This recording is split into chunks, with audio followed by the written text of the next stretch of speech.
Hello my all sweetie, welcome back to my channel. আজ আমি explain করব the air four elements episode 20। Episode 19-এ আমরা দেখেছিলাম বায়ো যখন প্রিন্সেসকে নিয়ে ফিরছিল তখন প্রিন্সেস নোটিসই করেনি ওখানে একটা হোল ছিল, আর ওই হোলে ও পা দিয়ে ফেলে, যার ফলে ও যখন পড়ে যাচ্ছিল তখন বায়ো ওকে হল্ট করে নেয় আর দুজনের হার্টবিট ফাস্ট হয়ে যায়। ওয়েল, নেক্সট, প্রিন্সেস কেয়ারফুলি চলুন। আমি বারবার বলেছি রাতের বেলা এই প্লেসটা একদমই সেফ না। প্রিন্সেস ব্লু বলে, আমি ঠিক আছি খুনবাও, I don't need your help. Princess Blue, আমার কথা শুনুন। হ্যাঁ, আমি তো শুনছি আপনার কথা আর বুঝেছিও। আপনার লাইফে একজন আছে যাকে আপনি ভীষণ লাইক করেন। ওহো প্রিন্সেস ব্লু, এটা সত্যি না। আমি তখন বলেছিলাম বুয়া যাতে আপনাকে ডিস্টার্ব না করে। ওকে, আমি বুঝেছি আপনার কোনো লাইফ পার্টনার নেই। ওকে, যখন আমি ম্যাডলিনে চলে যাব তখন আমি আমার পাপাকে বলবো তোমায় একটা গিফট দিতে। বাট মিস ব্লু, আমার কোনো গিফটের নিড নেই। আমি আপনার প্রাণ বাঁচিয়েছি এটা আমার ডিউটি। তার বদলে আমার কিছু চাই না। তো তুমি বলো, তোমার কি চাই?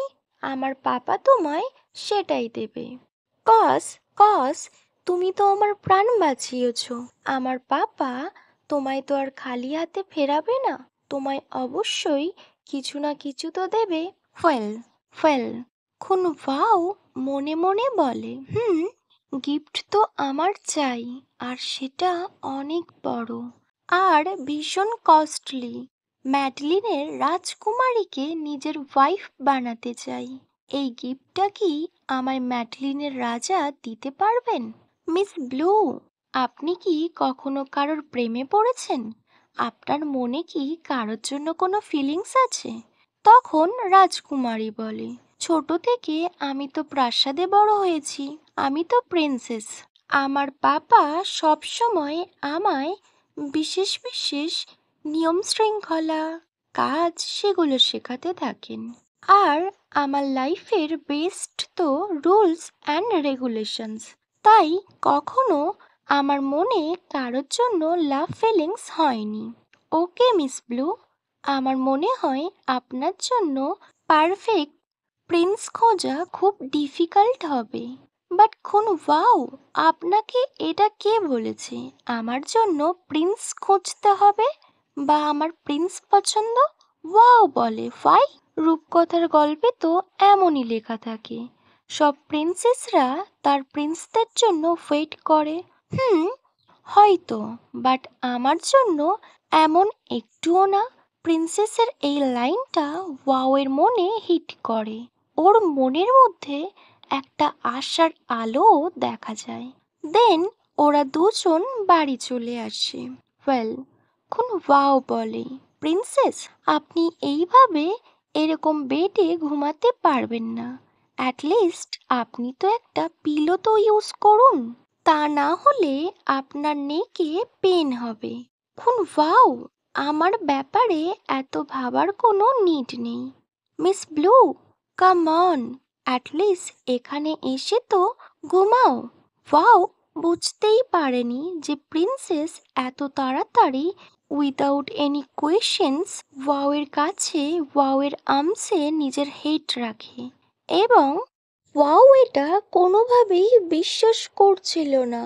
কজ ম্যাডলিনের প্রিন্সেস এখন ওর ক্লোজ, ওর পাশে, ওর আর্মসে নিজের হেড রেখে ঘুমাচ্ছেন। এমন মনে হচ্ছিল এটা পৃথিবীর সব থেকে স্পেসফুল আর সেফ প্লেস, যেখানে প্রিন্সেস নির্দ্বিধায় থাকতে পারেন। ওদের দুজনের মন ভীষণ হ্যাপি হয়ে যায়, আর প্রিন্সেস খুব শান্তিতে এখানে ঘুমিয়ে পড়ে। তবে এইটা ঠিক, খুনভাওয়ের আজ সারা রাত ঘুম হবে কিনা, কজ ও ভীষণ এক্সাইটেড হয়েছিল আজ প্রথমবার এতটা ক্লোজ ও ম্যাটলিনের রাজকুমারীকে পেয়েছে। ওয়েল দেন ও ঘুমিয়ে পড়ে। ওকে মাই অল সুইটি, এখানেই the air four elements episode 20 end হয়।